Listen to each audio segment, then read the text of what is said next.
सबसे पहले मेरा आप सभी को प्यार भरा प्रणाम।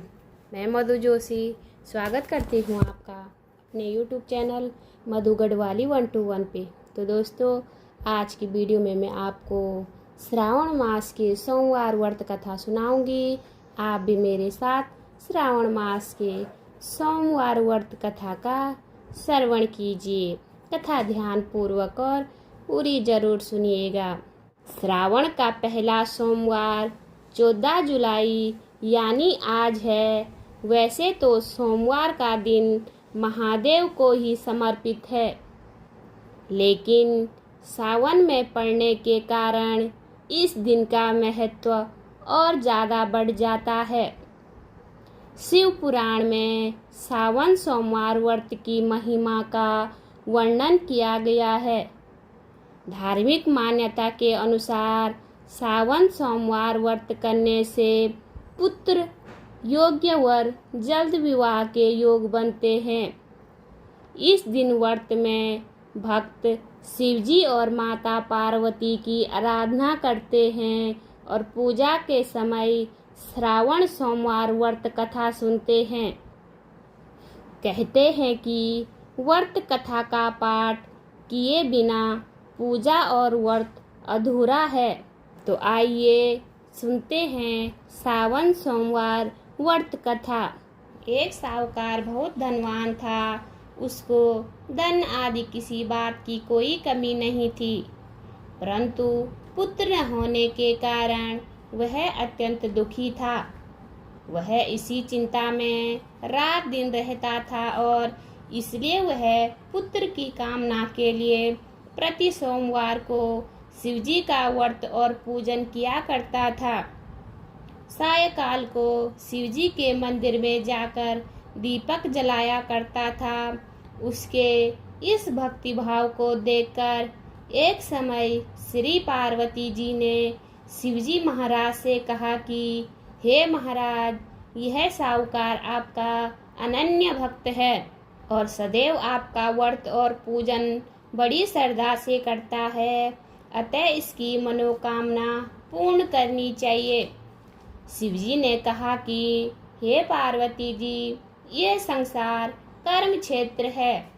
जैसे किसान खेत में बीज बोता है वैसा ही फल काटता है, उसी तरह संसार में जो जैसा कर्म करते हैं वैसा ही फल भोगते हैं। पार्वती जी ने अत्यंत आग्रह से कहा कि महाराज, जब यह आपका ऐसा भक्त है और यदि इसको किसी प्रकार का दुख है तो उसको अवश्य दूर करना चाहिए, क्योंकि आप तो सदैव अपने भक्तों पर दया करते हैं, उनके दुखों को दूर करते हैं। यदि आप ऐसा नहीं करेंगे तो मनुष्य क्यों कर आपकी सेवा व्रत पूजन करेंगे। पार्वती जी का ऐसा आग्रह देख शिवजी महाराज प्रसन्न से होकर कहने लगे, हे पार्वती, इसकी कोई पुत्र नहीं है। इसी पुत्र चिंता से यह बहुत दुखी रहता है। इसके भाग्य में पुत्र न होने पर भी मैं इसको पुत्र की प्राप्ति का वर देता हूँ, परंतु वह पुत्र केवल 12 वर्ष तक ही जीवित रहेगा। इसके पश्चात वह मृत्यु को प्राप्त होगा। इससे अधिक मैं इसके लिए कुछ नहीं कर सकता। यह सब बात साहूकार सुन रहा था। इससे उसको न कुछ प्रसन्नता हुई और न ही कुछ दुख हुआ।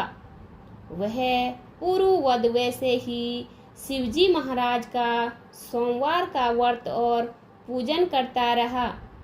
कुछ समय व्यतीत हो जाने पर साहूकार की स्त्री गर्भवती हुई और 10वें महीने में उसके गर्भ से अति सुंदर पुत्र की प्राप्ति हुई।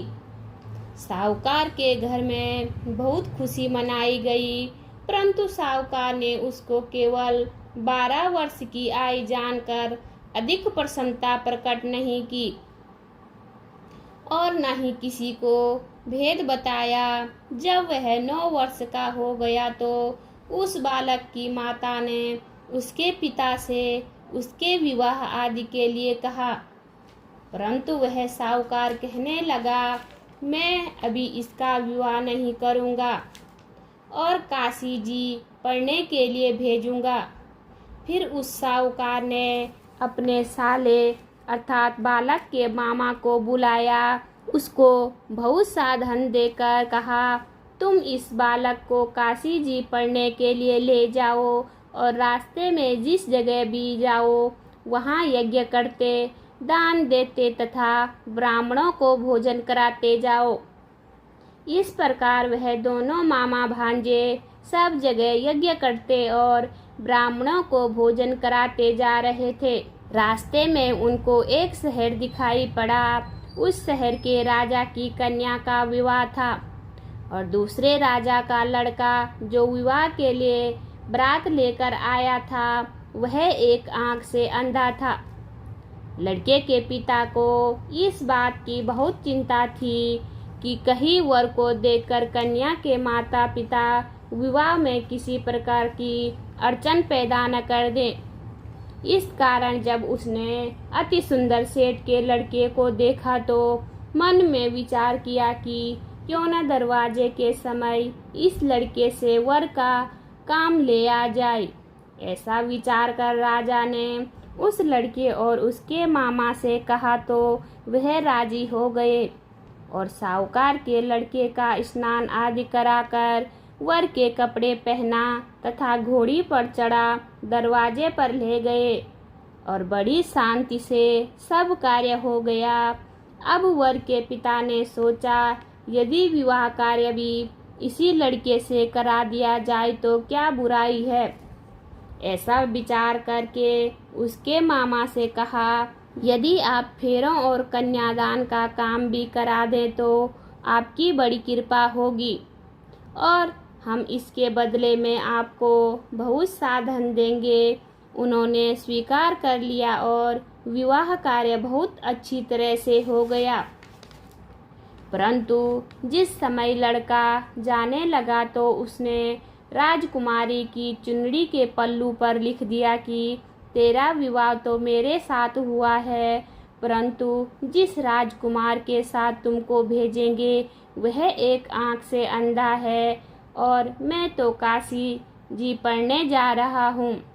उस राजकुमारी ने जब अपनी चुनरी पर ऐसा लिखा हुआ पाया तो उसने राजकुमार के साथ जाने से इनकार कर दिया और कहा कि यह मेरा पति नहीं है, मेरा विवाह इसके साथ नहीं हुआ है, वह तो काशी जी पढ़ने गया है। कुमारी के माता पिता ने अपनी कन्या को विदा नहीं किया और बारात वापस चली गई। उधर सेठ का लड़का और उसका मामा काशी जी पहुंच गए। वहां जाकर उन्होंने यज्ञ करना और लड़के ने पढ़ना शुरू कर दिया। जब लड़के की आयु 12 वर्ष की हो गई तब एक दिन उन्होंने यज्ञ रच रखा था कि उस लड़के ने अपने मामा से कहा, मामा जी आज मेरी तबीयत कुछ ठीक नहीं है। मामा ने कहा कि अंदर जाकर सो जाओ। लड़का अंदर जाकर सो गया और थोड़ी देर में उसके प्राण निकल गए। जब उसके मामा ने आकर देखा कि वह तो मुर्दा पड़ा है तो उसको बड़ा दुख हुआ और उसने सोचा कि मैं अभी रोना पीटना मचा दूंगा तो यज्ञ का कार्य अधूरा रह जाएगा। अतः उसने जल्दी से यज्ञ का कार्य समाप्त कर ब्राह्मणों के घर जाने के पश्चात रोना पीटना आरंभ कर दिया।